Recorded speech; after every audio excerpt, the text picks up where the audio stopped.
Mom, this summer I want to go to Grandma's house by myself. Oh, Emma, soon you're gonna be a big sister since we're having another baby. Yeah, I want to try going there. I was a bit worried about Emma being on a trip, but I didn't want to dampen her enthusiasm. So, I decided to trust my daughter and told her, let's do it. I'll call Grandma and let her know. Okay. Grandma refers to my mother-in-law, my husband's mother. My own family is too far away for a short trip, which seems like too big of a challenge. I called my mother-in-law. Hi. Emma wants to come visit you during the summer break. Is that all right? My mother-in-law replied, huh? I thought maybe she'd hear me well, so I repeated myself. Can we let Emma stay over during the summer break? Then my mother-in-law said, you don't have to repeat yourself, I can hear you just fine. Emma's coming over, then. All right, but you have to send her some money for food. Money for food? I was surprised by my mother-in-law's words and started to worry if it was really okay for Emma to go there during the summer. I'm Stella, a 35-year-old housewife. I used to work as a hairstylist, but I became a full-time homemaker after getting pregnant with my second child. When I was pregnant with Emma, I didn't have much morning sickness and had a smooth pregnancy, but this time, it's been pretty bad. I've even been advised by my doctor to rest due to the threat of preterm labor. We have a child, Emma. She's a very cheerful girl and very caring. Whenever I'm laid up with morning sickness, she even helps by folding the laundry. It's not perfect, but it's the thought that counts. And then there's another family member still inside my belly.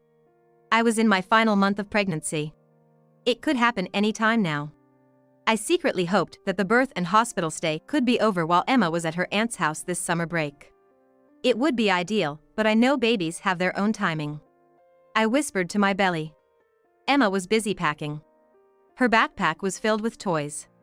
Emma, if you pack just toys, there won't be room for your clothes.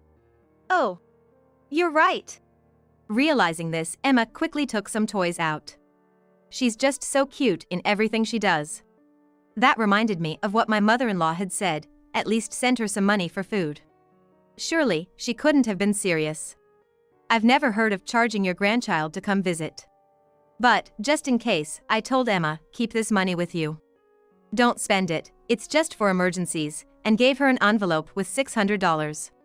Emma promised, I'll keep it safe and won't spend it, and tucked it at the bottom of her backpack. As summer break was drawing to an end, I received news that Emma was coming home. I was thrilled and welcomed her at the door. Before the doorbell even finished ringing, I opened the door and exclaimed, Emma. To my shock, Emma burst into tears upon seeing me. Mom! She looked terribly thin and pale. She looked pale. Mom, I missed you. Emma, what happened? Did something happen at Grandma's? Emma started to describe her stay at my mother-in-law's house bit by bit. I was stunned by her story, and then anger started to boil inside me. Emma was riding the train, her heart pounding with excitement. It was her first big trip. She felt a bit more grown up. Filled with a sense of duty, thinking about how she's gonna be a real big sister soon. Then she arrived at my mother-in-law's house. Mom said she would come to welcome, but there's no one here? Puzzled, Emma tried to enter her family home. She heard a baby's cry coming from inside. There's a baby, she exclaimed excitedly and rushed into the house. There, she found my sister-in-law had returned to give birth, and there was a newborn baby. It's a baby. Oh, you're here? Can't you even say excuse me before entering? What kind of manners were you taught? My mother-in-law scolded Emma while holding the baby. I'm sorry, Grandma. Excuse me. Please take care of me. Emma said that and approached the baby. Emma was thrilled at the thought that soon they would have such a cute baby in their own home. However, to Emma's excitement, my mother-in-law said, don't come any closer, you're a bit dirty. The baby's not strong against germs yet. And didn't allow her to see the baby. You'll find everything you need in the attic room. Stay there. Yes, Emma replied and climbed the narrow, dark stairs to the attic. The room prepared by her mother-in-law had only a thin mattress and a pillow. No lights. Scared of the dark and having never slept alone before, Emma felt very anxious. Can I really sleep here? It's scary. After dropping off her luggage, Emma returned to the living room. It seemed like she was completely invisible to my mother-in-law and sister-in-law, who ignored her and played with the baby. They were playing with the baby. When the baby started crying, they told Emma, "You, make the milk." As if Emma would know how. Panicking about what to do, my sister-in-law shoved her and spat out, "Useless kid. You must have been spoiled." Emma felt like crying but held it in. There was a baby right in front of her. "I'm gonna be a big sister soon. I have to be strong," she thought with a small heart full of determination. "Hey, if you can't do anything else, at least throw this diaper away," her mother-in-law told Emma, making her dispose of the baby's used diaper. Oh! Emma blurted out involuntarily. "Well, that's natural. Kids are honest." This upset her mother-in-law and sister-in-law, who then started picking on Emma again. "Grandma, I'm hungry." "Huh? Where's your food money?" "What's food money? You didn't bring any with you?" Yes, I had told Emma, "You can't use this money," giving her $600 for food money. Emma, being diligent, thought this money wasn't meant to be used and didn't give it to her grandmother. "What kind of mother do you have? We can't afford to take care of you for free, not with a baby back home too." Emma didn't fully understand what her grandmother was saying but felt unwelcome. "Then, drink that milk over there." Pointing to a bottle of baby formula, she said that. Emma was shocked. "Am I supposed to drink the milk?" she asked, to which she was scolded, "How many times do I have to say it? Formula is nutritious and expensive. Be grateful you're getting it for free," scolding Emma, while telling the baby in her arms, "You shouldn't become like your big sister." Reluctantly, Emma drank from the baby bottle. It was infant formula. Tasting bland and powdery. "Grandma, this doesn't taste good." "What a fuss.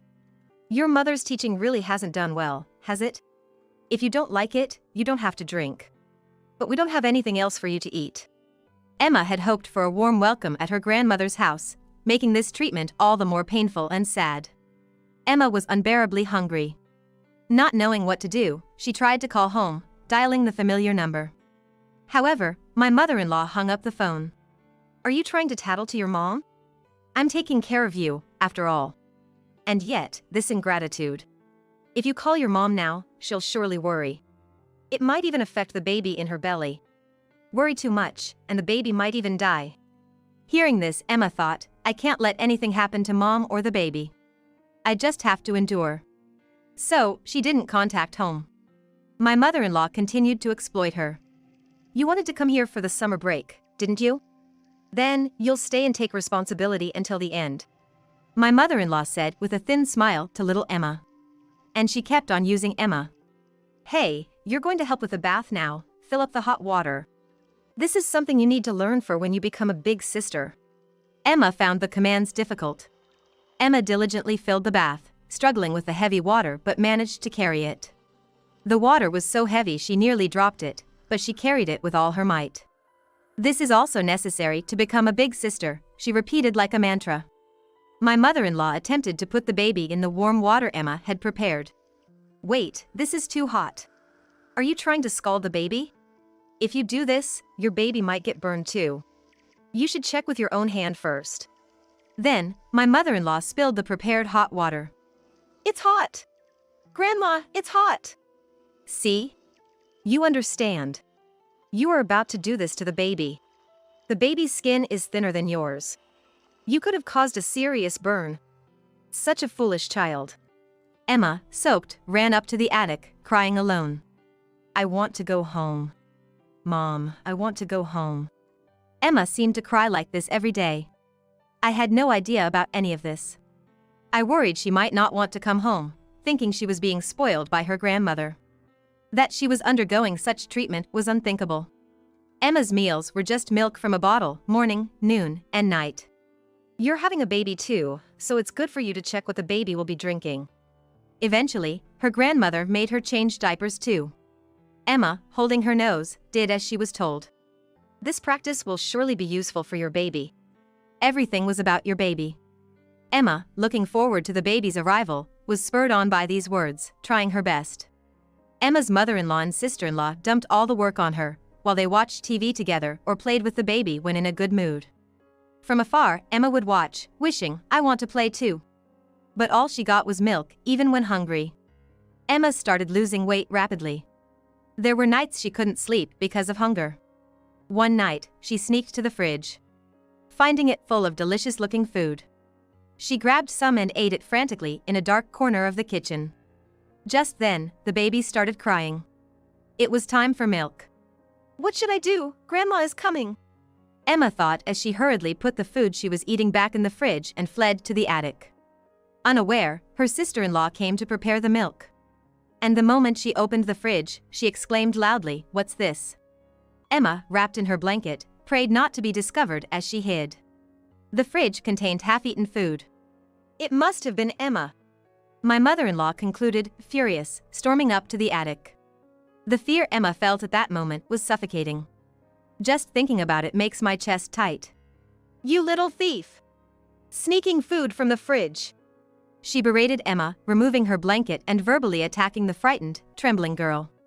Of course, you're just like that. I knew it.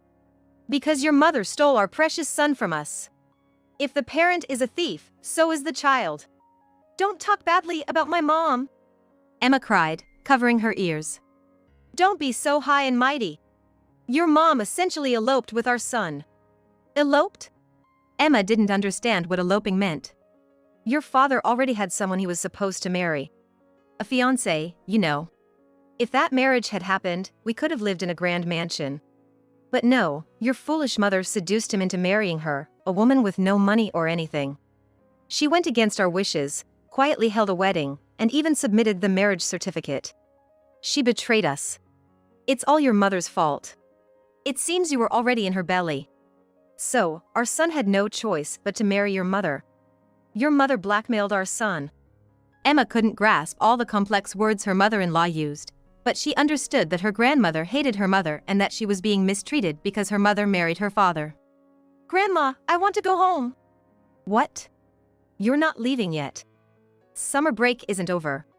You'll work until it's done. You're going to have a baby brother, so you need to step up as a big sister. Her grandmother said with a sinister laugh. Then, let me call my mom. A phone call? Hearing your voice might make your mom so sad she could cry. You don't want to make her cry, do you? I'll call her for you. Denying Emma the chance to call. Of course, her grandmother never called me. Emma's hellish summer went on. Hearing everything from Emma, I was furious at how terribly she was treated. Emma told me everything through her sobs. Emma, I'm so sorry. I had no idea. I should have visited at least once. It must have been so hard for you. Thank you for being so brave. Mom! After finishing her story, Emma finally noticed my belly wasn't round anymore. Mom, where's the baby? Emma, he was born. While you were being brave, the baby was fighting to come out too. It's a boy, your little brother.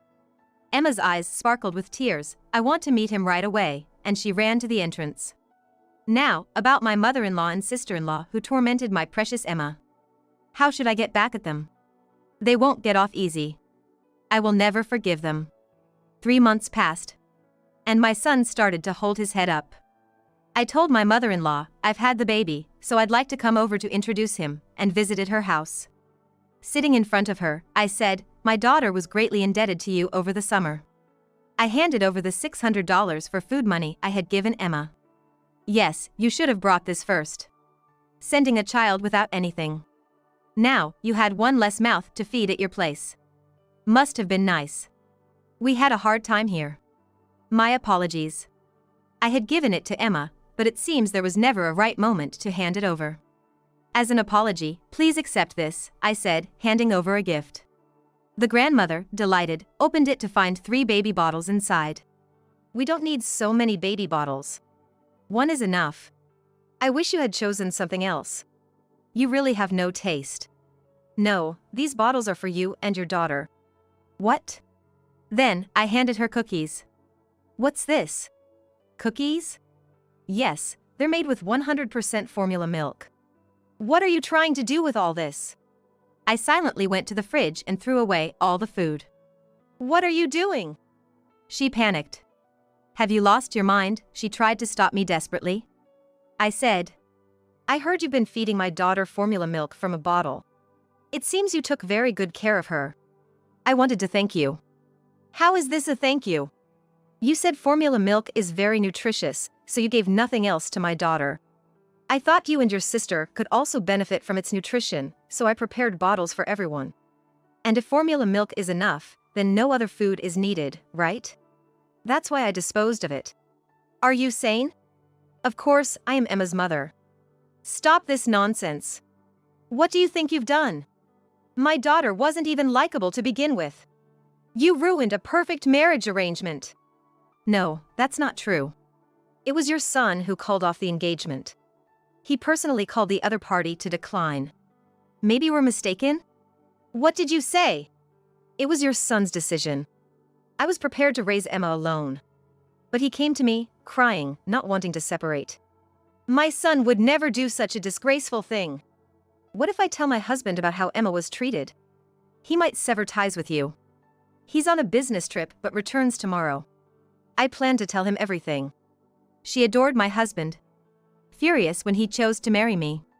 The woman she had in mind for him got along well with her and had agreed to live together. Marrying her meant his son wouldn't have to part ways with him. She desperately wanted to arrange this marriage. Yet, it was the first time her son rebelled against his parents. He had someone he loved, who was already carrying his child. He insisted on marrying her and left the house almost like he was running away. My mother-in-law was deeply shocked by this. She felt I had stolen her son. She believed her grandson had led her son away. Thinking this, she couldn't forgive me or Emma, who carried my blood. Hearing that only Emma would visit, she thought it a perfect opportunity to give her a hard time. Such a vile person. Venting her arbitrary hatred on a small child. Well, I'll be leaving now. Make sure to drink plenty of formula milk from the bottles and take care, I said as I left her house. Our home is lively with the baby's cries today. The boy's cry is strong. Seemingly louder than Emma's was. What's wrong? Diaper? Hungry? As I wondered, Emma handed me something. Here, Mom. It was a bottle. It was a bottle with milk warmed to the perfect temperature. Emma! Amazing! You can do this too! Look, the baby stopped crying after drinking the milk you prepared. I did it every day. Forced to do it every day. I felt complicated emotions but showered Emma with praise. I think it's diaper time next. I can do it, Mom. Take your time. I can't provide breast milk, but I'll help with everything else. Emma changed the diaper with practiced ease. Really, it's hard to tell who's the mom here. Emma must be the mom. Emma has grown strong. She used to be unable to sleep alone in a dark room, but now she says, "We can't wake the baby," and sleeps alone in her room. Emma, you're amazing. You've become a big sister. Yeah. I want to be a childcare worker in the future. I want to take care of lots of babies. Going through the tough time at her grandmother's, Emma came back stronger. And she even acquired the skills to handle a baby. Is there any other children with the same age who can understand and take care of a baby's needs as well as Emma? She will surely become a great childcare worker. I'm looking forward to it.